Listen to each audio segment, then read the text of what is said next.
ओम शांति। जन्म मृत्यु और पुनर्जन्म का राज।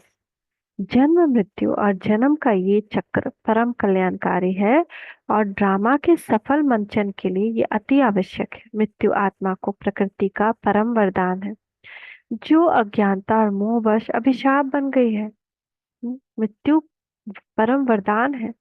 यथार्थता ये है कि मृत्यु और जन्म इस विश्व नाटक में अति आवश्यक कल्याणमय और सुखदायी घटनाएं हैं जो अज्ञानतावश दुखदाई हो जाती हैं।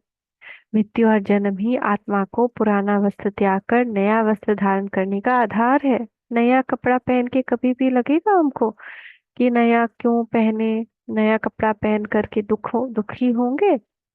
लेकिन अज्ञानतावश, विकारवश हमने इसको गलत समझ लिया, इसमें रोते हैं। जबकि ये तो कितना अच्छा है कि पुराना बीमार शरीर छोड़कर हम नया शरीर ले रहे हैं। अभी नहीं, अभी तो हमको ये नए पुराना शरीर ही रहे तो अच्छा है, क्योंकि नए शरीर में फिर हम पुरुषार्थ नहीं कर सकते, फिर बड़े होने तक के लिए वेट करना पड़ेगा ना। छोटा छोटा जैसे अब छोटा बच्चा, अब उसको बाहर में जो संपर्क में, अब उसको ब्राह्मण का संपर्क तो नहीं मिल सकता ना 24 घंटा। उसके जितने रिलेटिव्स होंगे उसको समझ भी नहीं रहेगी, छोटी छोटी कर्मेंद्रियां हैं, बुद्धि सब कुछ अभी बढ़ना है। तो उसको क्या होगा, उसको कोई चॉकलेट खिलाएगा तो बड़ा अच्छा लगेगा, उसको कोई डांस करवाएगा तो बड़ा अच्छा लगेगा, उसको दोस्त के साथ वही देख देख कर उसका फिर सीखने का हो जाएगा ना, फिर वो तो अपने संस्कार भूलता जाएगा। संस्कार ऐसे श्रेष्ठ जो बहुत अच्छा योगी बन के आया है, जैसे दादियाँ, वो जहाँ जाएंगे वो सबका परिवर्तन करेंगे बच्चे के रूप में जहाँ भी जन्म लिया। लेकिन हम तो अभी इतने श्रेष्ठ नहीं हुए ना कि हम जहाँ जाए हम तो खुद ही फिर संग के रंग में रंग जाएंगे। इसलिए अभी हमारा देह त्याग करना आ, ठीक नहीं। इसलिए बहुत योग करके अपना उम्र बढ़ाना है, बहुत योग करना है, योग करने से उम्र बढ़ता है।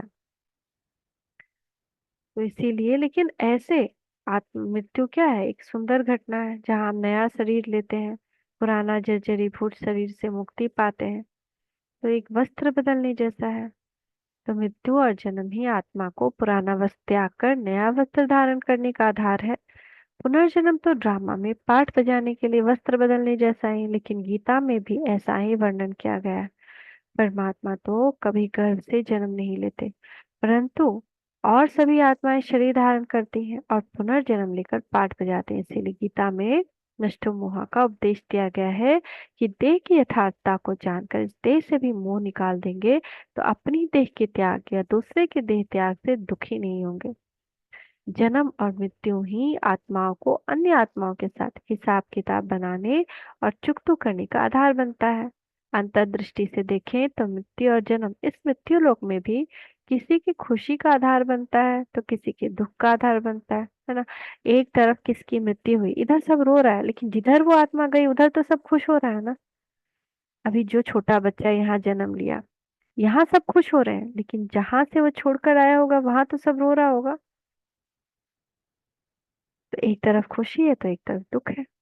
तो भक्ति के संस्कार वाले जाकर मनुष्य के पास जन्म ले, तो ये भी कर्म का भोग है कि उसके साथ जो उसका कर्म का भोग था जिसकी वजह से वो जब डेथ हुआ तो वो रो रहे हैं, और यहाँ पे जो कर्म का बंधन था जिसकी वजह से वो यहाँ देह लिया, और सब हंस रहे हैं, खुश हो रहे हैं।